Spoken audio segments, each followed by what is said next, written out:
सा-सानजा मणिपुर रायजोआव फिन आरोबाव हिंसायारि जाथाय। गंसे फरायसालिनि लांगोनायावनो सासे आइजोखौ दुथांफोरा गावथारदों। मणिपुरनि इम्फल सोनाब जिल्लानि गंसे फरायसालिनि लांगोनायाव खास्रि-बिस्रि आइजोखौ गावलांदों दुथांफोरा। बे जाथायखौ लानानै मणिपुराव फिन आरोबाव थासारिया गिथावनासिन जादों।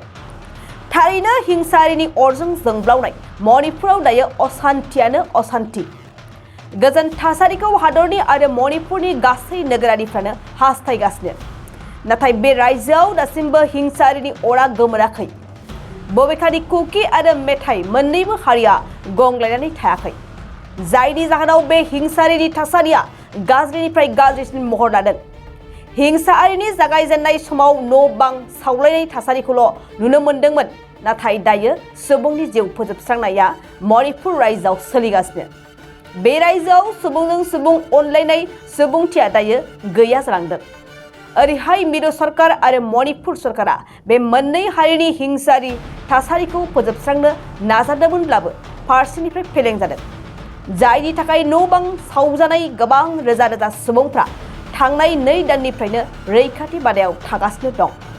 मणिपुरनि हिंसायारि जाथाया माब्ला जोबस्रांगोन आरो बबेसिम थांबावगोन बेखौ फैगौ समासो फोरमायगोन।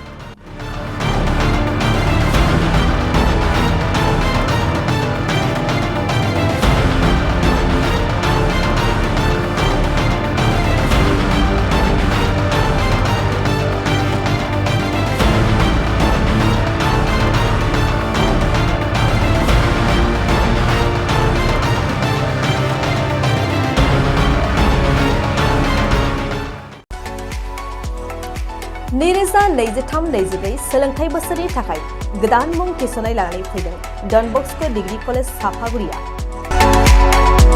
देग्लायनिफ्राय डन बस्क' डिग्री कलेज सापागुरियाव बेचलर अफ आर्ट्स एबा BA नि सेथि सेमिस्टारनि गोदानै मुं थिसननाया दायो सोलिगासिनो दं।